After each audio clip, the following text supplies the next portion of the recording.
Her door was locked. Not normal. Not for a Saturday morning. I knocked once, soft, just enough. A pause, then the knob clicked.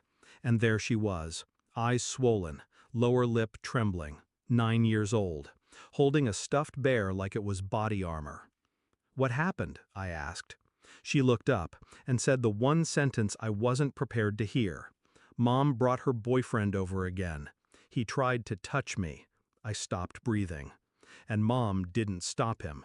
Silence. My brain snapped into readiness. Hyperfocus. Vision tightened. Breath slowed. She was still talking, barely holding it together. I screamed, ran in here. He tried to open the door, but I locked it. Then he laughed and said he'd come back. My hands were still. But inside, a war started. The house used to be safe, ours, until she filled it with perfume and liquor and lies. "Just a friend," she said once. Right. Friends don't stare at children like that. But I was gone. Deployment had become a habit. So had her excuses. I'd always suspected she wasn't alone while I was protecting strangers overseas. What I didn't know was that she'd bring the wolf inside and hand him the key. When did she break?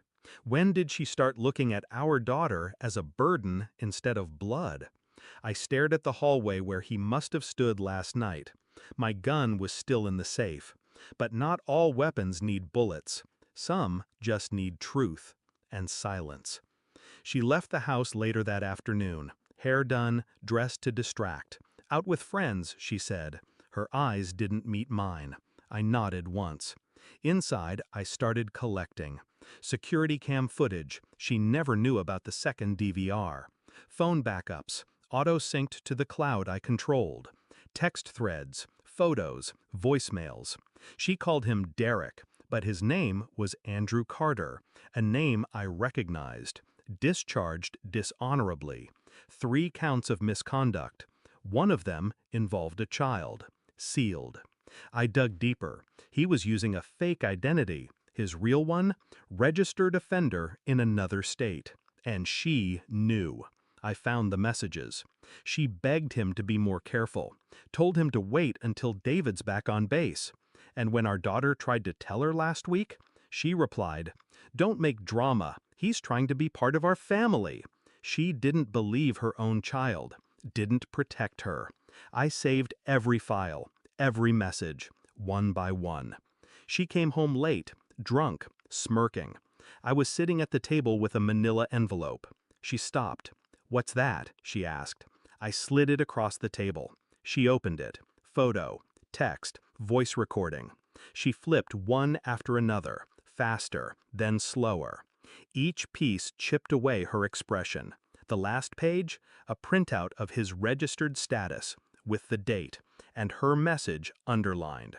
She whispered, "It's not what it—" I stood. She backed away. I didn't yell, didn't touch her, didn't need to. Because when a mother chooses a predator over her child, she signs her own damn sentence.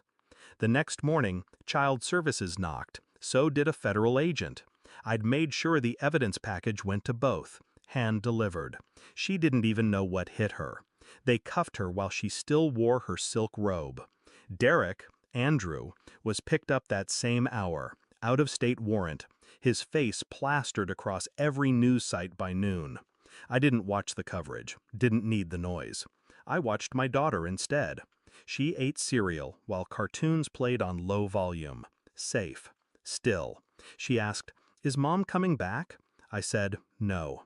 She nodded and didn't ask again. Some fathers wait for justice. I delivered it. No courts, no shouting matches, no fists. Just facts and stillness. That's the thing about war, real war. You learn to strike once, precisely. No rage, just clarity. She betrayed the only thing that mattered, our child. And I won't share a world with people like that. Now, I build new locks, new habits.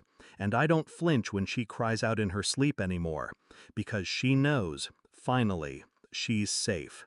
And I know, some monsters don't hide under beds, they sleep in them. Moral of the story: betrayal from within cuts deepest. Protecting the innocent requires more than strength, it demands strategy. And the coldest justice is the kind that leaves no room for return.